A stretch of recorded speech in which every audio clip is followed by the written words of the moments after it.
Hi friends, welcome to our channel. ఈరోజు మనం Tata Motors Q2 results గురించి తెలుసుకుందాం.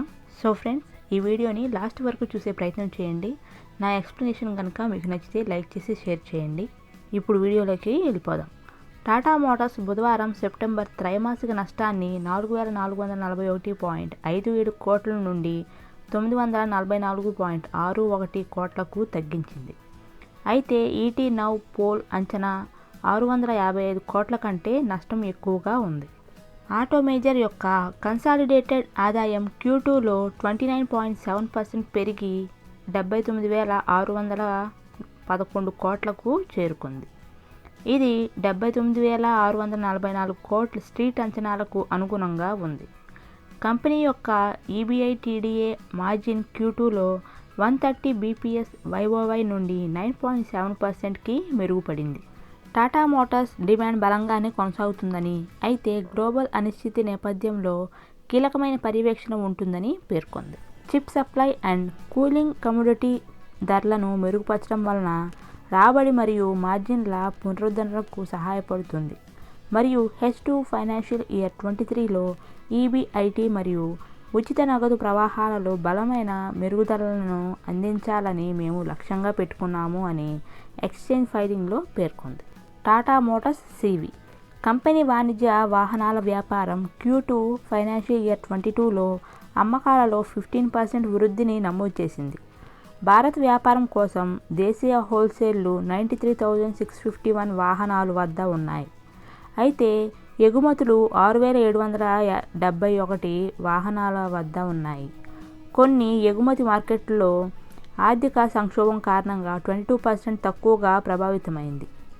దేశీయ రిటైల్లు పోలిస్తే అధిక రేటుతో పెరిగాయి.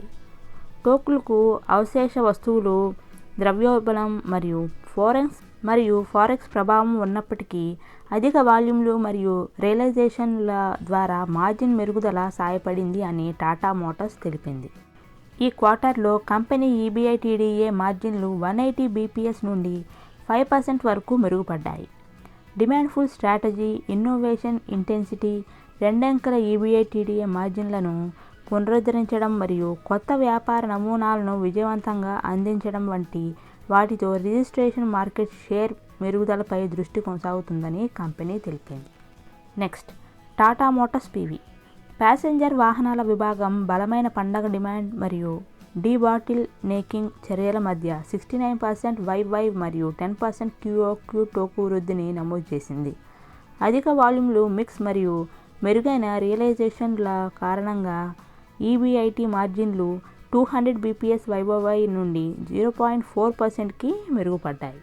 PV సెగ్మెంట్లో టాటా మోటార్స్ డిమాండ్ బలంగా ఉండే అవకాశం ఉందని, అయితే పండగ సీజన్ తర్వాత కొంత మోడరేషన్ కనిపించవచ్చని పేర్కొంది. కంపెనీ వృద్ధిని కొనసాగించడంతో పాటు లాభదాయకత మరియు నగదు ప్రవాహాలను మెరుగుపరుస్తుంది. ఎలక్ట్రిక్ వెహికల్స్లో ఇటీవల ప్రారంభించిన టియాగో EV కొత్త విస్టాలను తెరిచింది మరియు దేశవ్యాప్తంగా EVలను భారీగా స్వీకరించడానికి సిద్ధంగా ఉంది. మేము పూర్తి చేయాలనుకుంటున్నాము. రాబోయే నెలల్లో సనంద్లోని ఫోర్డ్ ప్లాంట్ను కొనుగోలు చేయడం పెట్టుబడులలో గణనీయమైన పురోగతి ఉన్నప్పటికీ EV వ్యాపార పెట్టుబడులు బాగా నిధులు సమకూరుస్తున్నప్పుడు PV వ్యాపారం స్వయం సమృద్ధిగా ఉంటుందని భావిస్తున్నారు అని ఒక ప్రకటనలో తెలిపింది. H1 ఫైనాన్షియల్ ఇయర్ 23లో దేశీయ PV మార్కెట్లో కంపెనీ మార్కెట్ వాటా 200 bps నుండి 14.1%కి మరింత బలపడింది.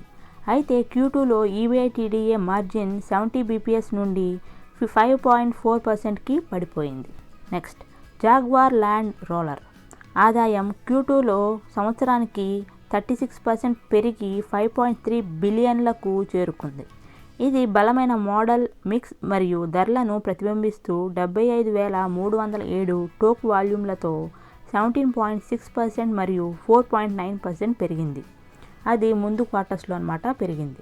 ఫైనాన్షియల్ ఇయర్ 23 థర్డ్ క్వార్టర్లో సానుకూల లాభాల మార్జిన్లు మరియు నగదు ప్రవాహాన్ని అంచనా వేయడంతో ఉత్పత్తి మరియు అమ్మకాల వాల్యూమ్లు మెరుగుపడతాయని మరియు పూర్తి ఆర్థిక సంవత్సరానికి ఉచిత నగదు ప్రవాహం బ్రేక్ ఈవెన్కు దగ్గరగా ఉంటుందని టాటా మోటార్స్ తెలిపింది.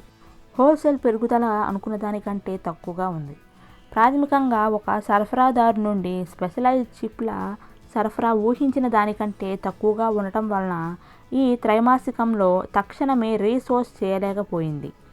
న్యూ రేంజ్ రోవర్ మరియు న్యూ రేంజ్ రోవర్ స్పోర్ట్ ఉత్పత్తి పెరిగింది. త్రైమాసికంలో 13,537 యూనిట్ల హోల్సేల్తో మెరుగుపడింది. ఇది Q1లో 5,790 నుండి పెరిగింది అని ఆటో మేజర్ చెప్పారు. సెమీకండక్టర్ భాగస్వాములతో కొత్త ఒప్పందాలు అమల్లోకి వచ్చినందున సంవత్సరం ద్వితీయార్థంలో పనితీరును మెరుగుపరుచుకోవాలని భావిస్తున్నట్లు JLR CEO థియరీ బొల్లేరే చెప్పారు.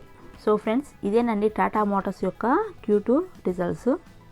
ఇప్పుడు మనం యాక్సిస్ బ్యాంక్లో మొత్తం 1.55% వాటాను OFS ద్వారా విక్రయించనున్న గవర్నమెంట్. 46.5 మిలియన్ల షేర్లు OFS ద్వారా 830.63 రూపాయల అంతస్తు ధరకు విక్రయించబడతాయన్నమాట. ప్రభుత్వం యూనిట్ ట్రస్ట్ ఆఫ్ ఇండియా లేదా SUUTI యొక్క స్పెసిఫైడ్ అండర్టేకింగ్ ద్వారా నవంబర్ 10 నుండి 11 తేదీలలో ప్రైవేట్ లెండర్ యాక్సిస్ బ్యాంక్లో 46.5 మిలియన్ షేర్లు లేదా మొత్తం 1.55% వాటాను OFS ద్వారా 830.63 రూపాయల ఫ్లోర్ ధరకు విక్రయించనుంది. OFSలో 2 లక్షలకు మించకుండా బిడ్ చేయాలనుకునే రిటైల్ పెట్టుబడిదారులకు OFSలో 10% రిజర్వ్ చేయబడింది. నవంబర్ 11న తమ బిడ్లను దాఖలు చేసేందుకు అనుమతించనున్నారన్నమాట. రిటైల్ పెట్టుబడిదారుడు ఫ్లోర్ ధర కంటే ఎక్కువ ధరకు వేలం వేయవచ్చు. రిటైల్ కేటగిరీలో ఓవర్ సబ్స్క్రిప్షన్ విషయంలో ఒక నిర్దిష్ట క్లియరింగ్ ధర లేదా కట్ ఆఫ్ ధర వద్ద ఆఫర్ షేర్లు మొత్తం బిడ్ చేస్తే అటువంటి ధర వద్ద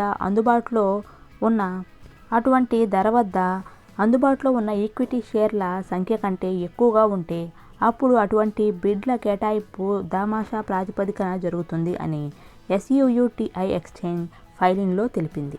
ఆఫర్ షేర్లలో కనీసం 25% మ్యూచువల్ ఫండ్స్ మరియు ఇన్సూరెన్స్ కంపెనీల కోసం రిజర్వ్ చేయబడుతుంది.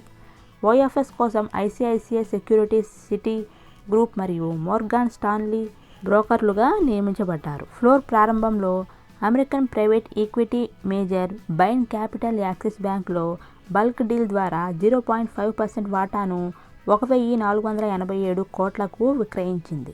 గత నెలలో 12% పైగా జంప్ చేసిన లెండర్ షేర్లు ఈరోజు BSEలో 874.35 రూపాయల వద్ద ఫ్లాట్గా ముగిశాయి. సో ఫ్రెండ్స్, ఇదేనండి యాక్సిస్ బ్యాంక్ యొక్క మొత్తం 1.55% వాటాను OFS ద్వారా విక్రయించబోతున్న ప్రభుత్వం అన్నమాట. సో ఫ్రెండ్స్, నా ఎక్స్ప్లెనేషన్ కనుక మీకు నచ్చితే లైక్ చేసి షేర్ చేయండి. మరిన్ని లేటెస్ట్ అయిన వీడియోస్ కోసం మన బ్యాంకింగ్ న్యూస్ ఛానల్ని సబ్స్క్రైబ్ చేసుకుని పక్కన ఉన్న బెల్ ఐకాన్ని యాక్టివేట్ చేసుకోండి. Thanks for watching.